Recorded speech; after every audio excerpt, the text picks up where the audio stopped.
안녕하세요. 원희의 서재입니다.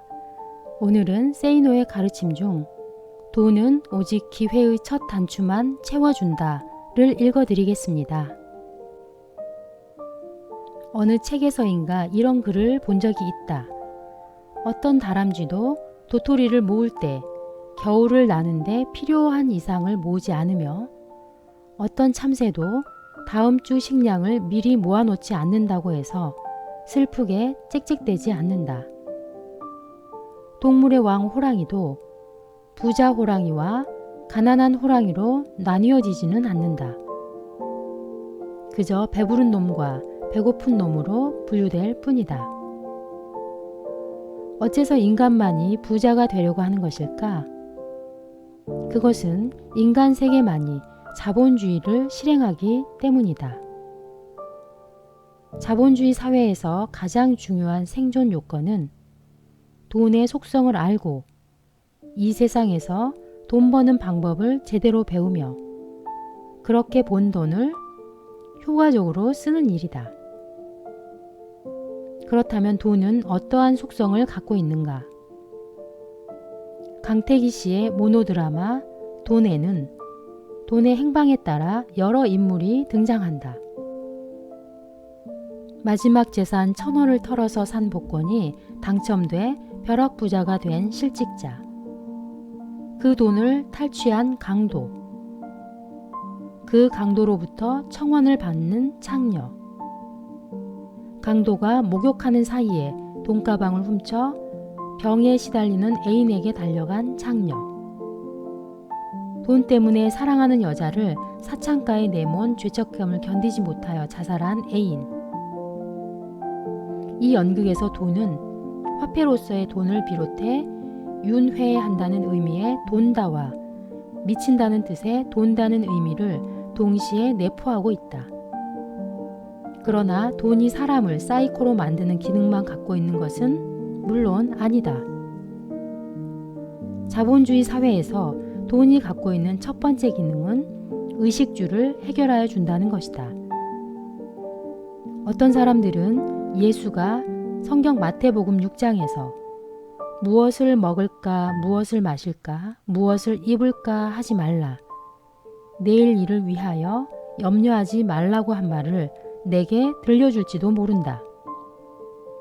하지만 예수의 말은 앞날을 생각하는 당연한 걱정을 불필요하다고 하는 말이 아니다. 빈곤은 지나친 근심과 걱정을 가져오기에 하나님의 의를 자칫 무시하게 될 위험이 있음을 경고하는 것이다. 삶에 필요한 일들을 스스로 감당하고 하나님의 섭리에 맡기게 되면 하나님이 공중의 새와 들의 꽃을 보호하듯 보살펴 주실 것이라는 의미이지 그냥 놀고 있어도 의식주가 저절로 해결된다는 의미가 아니라는 말이다. 불교에서는 어떨까? 부처는 초기 불전인 선생경에서 자본주의적 가치를 상당히 구체적으로 장려하고 있다. 마땅히 먼저 기회를 익히라. 그래야만 재물을 얻으리라. 재물을 얻어 이미 부족하거든 마땅히 스스로 지키어 보호하라고 하기도 하고 밭 갈고 장사하며 목장 만들어 짐승 먹이고 생업에 부지런히 전념하라고 당부한다. 남편은 아내에게 의식주를 걱정하지 않게 하고 장신구를 사줄 수 있어야 한다고까지 말한다.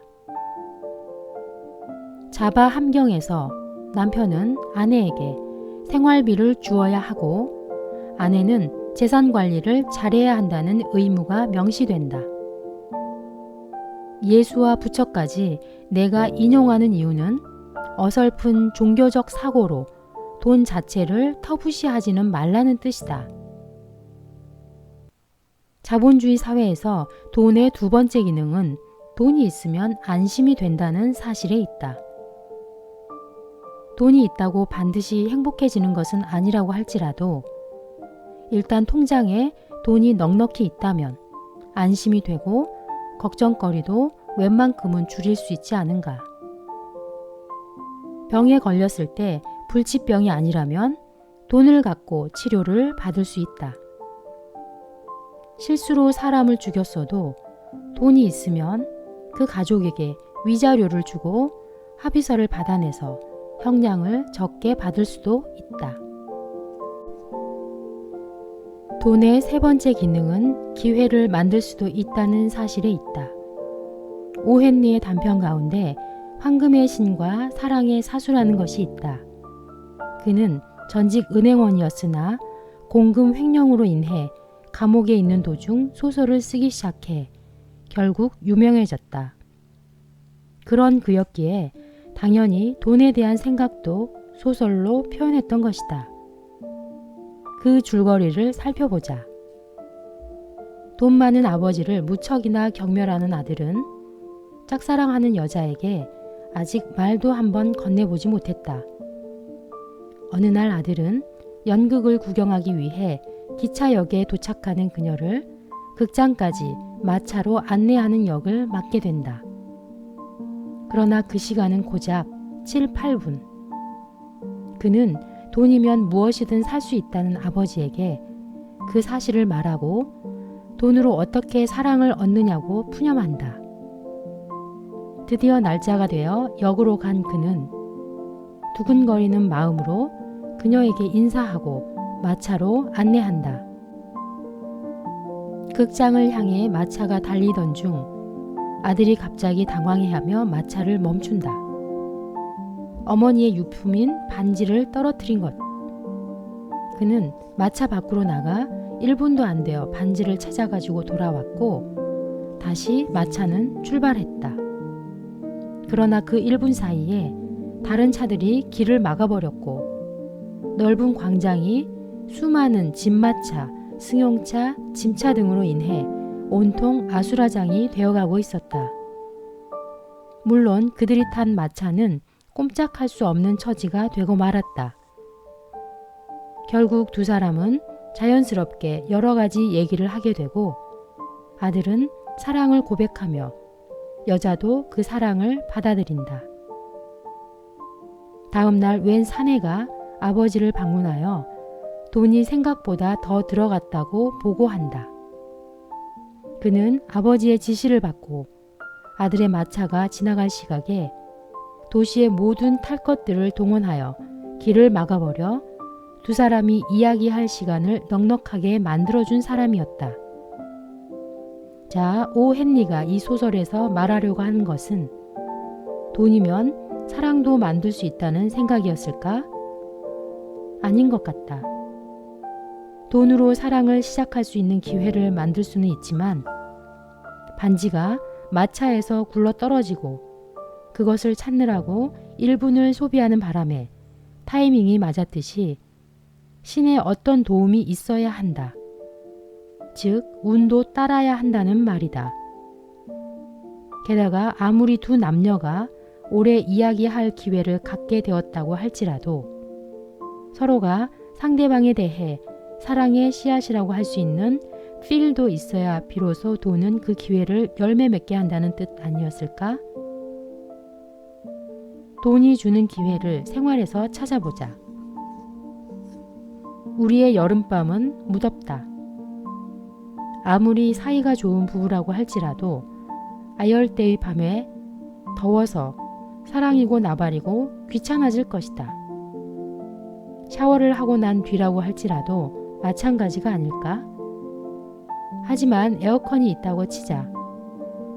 그래서 방안이 서늘할 지경이라면 추워서라도 서로를 더 껴안게 된다. 그래서 어느 에어컨 회사에서는 침실까지 시원해 라는 광고 카피로 오래전 히트를 쳤다. 에어컨을 설치할 때는 거실에 하지 말고 침실에 하는 것이 더 좋을 것 같다. 그러나 에어컨 살 돈과 그것을 틀 만한 돈이 있다고 해서 모두 다 부부 금실이 좋은 것은 아니다. 사랑이 기본적으로 있을 때 비로소 에어컨 바람도 재구실을 하게 된다. 룸사롱에서는 팁을 몇십만 원씩 뿌리면서도 아내에게는 꽃 한 송이 사다 줄 줄 모르는 남자들에게 돈은 오히려 파탄의 기회만 제공하지 않는가? 돈이 재구실을 하려면 돈이 아닌 다른 가치가 바탕에 깔려 있어야 한다. 결국 돈이 행복의 첫 단추를 채울 기회를 주는 기능을 갖고 있기는 하지만 나머지 단추들은 모두 다른 요소들이 좌우한다는 말이다. 내 주변에 준재벌 2세들이 좀 있다. 나이가 40대 초반부터 60대 초반까지 분포되어 있는 그들 중 절반은 가정을 화기애애하게 만드는 법을 전혀 모른다. 왜 그런지 아는가? 어릴 때부터 여자는 돈으로 살 수 있다는 것을 몸으로 실천하여 오면서 결혼 후에도 이 여자 저 여자 만나기를 중단하지 않으며 자연히 집안은 완전 콩가루가 되고 만다.